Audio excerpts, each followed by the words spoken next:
పోయిన యేసుక్రీస్తు వారి నామం పేరిట ఈ వీడియో వీక్షిస్తున్న మీకు అందరికీ శుభాభివందనములు. ఈ యొక్క ప్రత్యేకమైన సమయంలో దేవుని యొక్క వాక్యంలో నుంచి మనం కొన్ని సంగతులను అధ్యయనం చేసుకుందాం. ఈ దిన పాఠం ఏంటి అంటే, ప్రభు అయిన యేసుక్రీస్తు వారు మరణించిన తర్వాత ఆయన 3 దినాలు ఎక్కడున్నారు, ఆయన ఎక్కడికి వెళ్ళారు అనేది ఈ యొక్క వీడియోలో మనము ఆలోచన చేసే ప్రయత్నం చేద్దాం. ఆదికాండము 37వ అధ్యాయము 35వ వచనంలో మొట్టమొదటి పదాన్ని మనం చూద్దాం. ఆదికాండము 37వ అధ్యాయము 35వ వచనము. అతని కుమారులందరూ అతని కుమార్తెలందరూ అతనిని ఓదార్చుటకు యత్నము చేసిరి.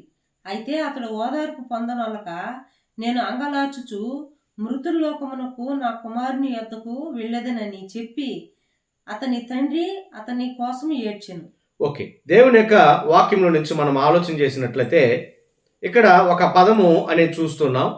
దాన్ని హీబ్రూలో షియోల్ అనేటువంటి పదాన్ని వాడడం జరిగింది. H7585 దీన్ని షియోల్ అనేటువంటి పదము వాడడం జరిగింది.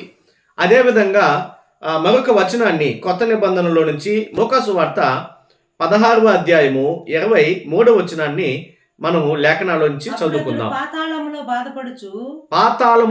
బాధపడుచు. చాలండి, ఇక్కడ ధనవంతుడు దరిద్రుడు దానికి సంబంధించినటువంటి సమాచారము దేవుని యొక్క వాక్యములు మనం చదవగలము. లోక 16:23లో ఇక్కడ పాతాళము అని వాడబడ్డటువంటి పదము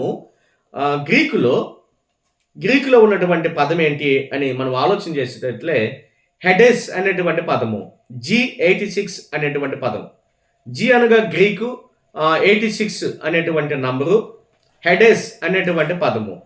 మొట్టమొదటిగా షియోల్ అనే హీబ్రూ పదము, హెడెస్ అనేటువంటి గ్రీకు పదము. ఈ రెండు కూడా సమాంతరమైనటువంటి పదాలే. ఈ రెండు యొక్క భావం ఏంటంటే, మృతులు నివసించేటువంటి వాళ్ళ యొక్క స్థితిని గురించి తెలియజేసేటువంటి స్థలాన్ని షియోల్ అలాగే హెడెస్ అనేటువంటి రెండు పదాలను మనకు బైబిల్ నుంచి పాత నిబంధన కొత్త నిబంధనల నుంచి మనము చూడగలము. ఈ రెండు పదాలనే. 3వ పదాన్ని మనము వాక్యంలో నుంచి చూద్దాం. లూకాసు వార్త 23వ అధ్యాయము 43వ వచనము. ఇక్కడ ఏమంటాడంటే 43లో పారడైస్ అనేటువంటి పదాన్ని మనం చూస్తూ ఉన్నాం.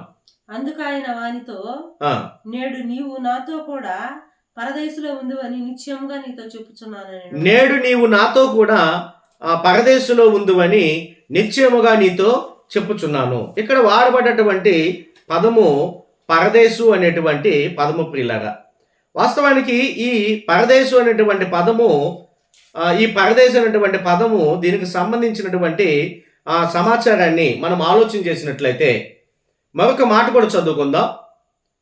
ప్రకటన గ్రంథము 2వ అధ్యాయము 7వ వచనము దేవుని యొక్క వాక్యంలో నుంచి. ప్రకటన గ్రంథము 2వ అధ్యాయము 7వ వచనము. చెవిగలవాడు ఆత్మ సంగములతో చెప్పుచున్న మాట వినుగాక. జయించు వానికి దేవుని పరదేశులో ఉన్న జీవవృక్ష ఫలమును భుజింపనిత్తును. ఓకే, ఇక్కడ దేవుని పరదేశులో ఉన్న జీవవృక్ష ఫలమును భుజింపనిత్తును అనే మనము దేవుని యొక్క వాక్యములను చూడగలం. ఇక్కడ ప్రత్యేకించి లూకాసు వార్తలో చెప్పబడ్డటువంటి ఆ పదము నేడు నీవు నాతో కూడా పరదేశంలో ఉందని అని అక్కడ పారడైస్ అనే పదాన్ని మనం చూస్తూ ఉన్నాం. పారాడియోస్ గ్రీకు పదము G3857. ఇక్కడ పరదేశు అనేటువంటి పదము గ్రీకులో పారడియోస్ అనేటువంటి పదంగా చూస్తూ ఉన్నాం. యాక్చువల్గా ఈ యొక్క పదము పారసీక భాషా పదం అండి. దీని యొక్క భావం ఏంటంటే, మొదటిగా వినోదపు తోట అని అర్థమిస్తుంది. అలాగే వినోద భవనము అనేటువంటి 2 పదాలు మనం చూస్తూ ఉంటాం. వినోదపు భవనము మరియు వినోదపు తోట. ఇది పారసీక భాషలో ఉన్నటువంటి పదము. పరదేశు లేదా పారడియోస్ అనేటువంటి ఈ పదము ఇక్కడ దేవుని యొక్క వాక్యం నుంచి ప్రకటన గ్రంథం 2వ అధ్యాయం 7వ వచనంలోను, లూకాసు వార్తలో నుంచి మనం ఇప్పుడు చదువుకున్నాం 23:43లో ఈ 2 పదాలు ఒకే భావాన్ని వాస్తవానికి ఒకే భావాన్ని ఇవ్వట్లేదు. కారణం ఏంటంటే, పరలోకాన్ని కూడా పరదేశు అనే పదముగా ప్రకటన గ్రంథం 2వ అధ్యాయం 7వ వచనంలో మనం గమనించగలం. కానీ వాస్తవానికి దానికి సంబంధించిన వివరణ 2 పదాలు ఒకటే అయినప్పటికీ భావం మాత్రం వేరు భావాలై ఉన్నవి. మరొక విషయాన్ని మనము ఆలోచన చేసే ప్రయత్నం చేద్దాం. లూకాసు వార్త 16వ అధ్యాయము 23వ వచనాన్ని చదువుకుందాం. లూకా సువార్త 16వ అధ్యాయము 23వ వచనం. అతడు పాతాళములో బాధపడుచు అతడు పాతాళములో బాధపడుచు కనులెత్తి దూరము నుండి అబ్రహామును అతని రొమ్మున ఆనుకుని ఉన్న లాజరును చూచి తండ్రివైన అబ్రహామా నాయందు కనికరపడి తన వ్రేలి కొనను నీళ్లలో ముంచి నా నాలుకను చల్లార్చుటకు లాజరును పంపుము. నేను ఈ అగ్ని జ్వాలలో యాతన పడుచున్నానని కేకలు వేసి, ఈ అగ్ని జ్వాలలలో యాతన పడుచున్నాను, వేదన పడుచున్నాను అనేటువంటి ఇక్కడ మనకు వేదనకరమైన స్థలము అనే పదాన్ని మనం చూస్తున్నాం. దీన్ని గ్రీకులో టార్టరోస్ అనేటువంటి పదం వాడడం జరిగింది. టార్టరోస్, వేదనకరమైన స్థలము. మరొక పదాన్ని చూద్దాం. 1 పేతురు పత్రిక 1వ అధ్యాయము 5వ వచనము 4వ వచనము. కడవరి కాలమందు బయలుపరచబడుటకు సిద్ధముగానున్న రక్షణ మీకు కలుగునట్లు విశ్వాసము ద్వారా దేవుని శక్తి చేత కాపాడుబడు మీ కొరకు ఆ స్వాస్థ్యము పరలోకమందు భద్రపరచబడి ఉన్నది. ఇక్కడ పరలోకము అనేటువంటి పదాన్ని మనం చూస్తూ ఉన్నాం. దాన్ని వారనోస్, ఇక్కడ 1 పేతురు పత్రిక వారనోస్ అనేటువంటి పదము పరలోకానికి సంబంధించిన పదంగా మనం చూస్తూ ఉన్నాం. అలాగే నేను ఎన్ని విషయాలు తెలియజేశానంటే, మొట్టమొదటిగా హీబ్రూలో ఉన్నటువంటి పదము షియోల్ అనే పదము, గ్రీకులో హెడెస్ అనేటువంటి పదము, 3వ పదముగా పరదేశు అనే పదము, 4వదిగా వేదనకరమైన స్థలము టార్టరోస్ అనే పదము, 5వదిగా వారనోస్ అంటే పరలోకము. ఇక్కడ ఇంకొక పదాన్ని మనము ఆలోచన చేసే ప్రయత్నం చేద్దాం. లూకా సువార్త 16:26. లూకా సువార్త 16:26 వచనంలో దేవుని యొక్క వాక్యం నుంచి 16:26లో ఇంకొక పదాన్ని చూద్దాం. ఇక్కడ నుండి మీ యొద్దకును దాటగోరు వారు దాటి పోజాలకుండునట్లు అక్కడి వారు మా యొద్దకు దాటి రాజాలకుండునట్లును మాకును మీకును మధ్య మహా అగాధం ఉంచబడి ఉంది. మెగాస్ కస్మా G5490 మెగాస్ కస్మా. దీన్ని మహా అగాధము అని తెలుగులో ట్రాన్స్లేషన్ చేయడం జరిగింది. గ్రీకులో మహా అగాధం అనే పదానికి మెగాస్ కస్మా అనేటువంటి పదం చూసాం. ఇక్కడ కొన్ని పదాలు ఎందుకు చెప్తున్నానంటే, ఈ పదాలను మనము అధ్యయనం చేసినట్లయితే వాటి యొక్క మూలాల్లోకి వెళ్ళినప్పుడు వాటి యొక్క భావాన్ని మనము అర్థం చేసుకోగలం. ఇక్కడ ప్రభు అయిన యేసుక్రీస్తు వారు ఆయన మరణించగానే ఎక్కడికి వెళ్ళారు అనేది లేఖనాల నుంచి మనము ఆలోచన చేసే ప్రయత్నం చేద్దాం. కీర్తనల గ్రంథం 16వ కీర్తన 10వ వచనము. ఒకసారి కీర్తనాకారుడు రాసినటువంటి ఆ యొక్క 16:10లో దేవుని యొక్క వాక్యం నుంచి చూద్దాం. ప్రభు అయిన యేసుక్రీస్తు వారిని కూర్చున్నటువంటి సంగతి. నీవు నా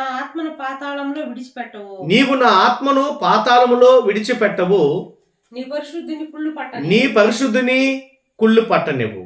ఇక్కడ 2 విషయాల గురించి మాట్లాడుతున్నాడు. ఒకటి శరీరాన్ని గురించి, రెండవదిగా ఆత్మను గురించి. శరీరము సమాధిలో ఉంది, ఆత్మ పాతాళములో ఉంది. నీవు నా ఆత్మను పాతాళములో విడిచిపెట్టవు అంటే ఆ ప్రభు అయిన యేసుక్రీస్తు వారు మరణించిన తక్షణమే ఆయన ఎక్కడికి వెళ్ళారు? మృతుల లోకానికి వెళ్ళారు. ఈ మృతుల లోకంలో ఎక్కడికి వెళ్ళారు?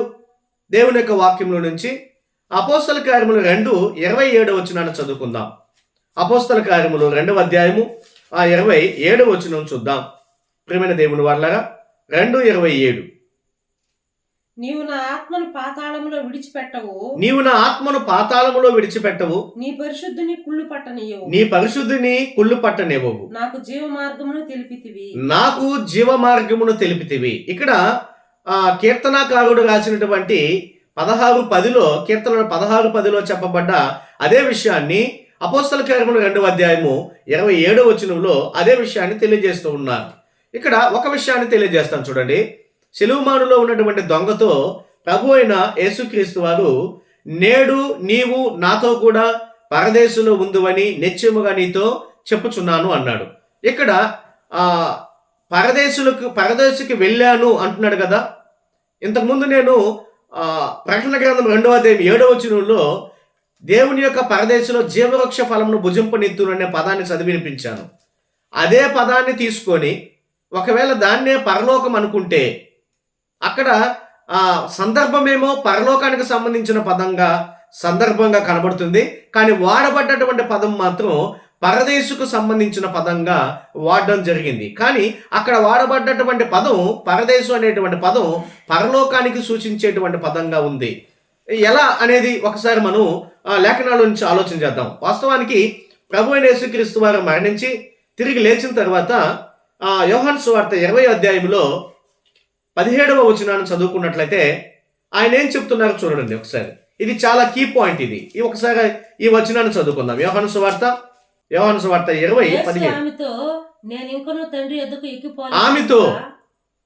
ఆమెతో నేను నా తండ్రి యొద్దకు ఎక్కిపోలేదు గనుక నన్ను ముట్టుకొనవద్దు. ప్రభు అయిన యేసుక్రీస్తు వారు మరణించిన తర్వాత ఆయన తోట దగ్గర కనబడుతున్నప్పుడు ఒక విషయాన్ని మనం చూస్తూ ఉన్నాం.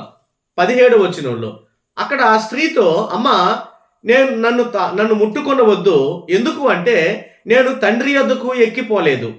కాబట్టి ప్రభు అయిన యేసుక్రీస్తు వారు ఆయన మరణించిన తక్షణమే సిలువమానులో దొంగతో చెప్తున్నట్లుగా నేడు నీవు నాతో కూడా పరదేశంలో ఉందని చెప్పాడు. ఇప్పుడు పరదేశుకి ఆ సిలువమానులో ఉన్న దొంగని తనతో పాటు తీసుకొని వెళ్ళాడు. ఇప్పుడు పరదేశుకు తీసుకువెళ్ళాడు. అది పరలోకం కాదు.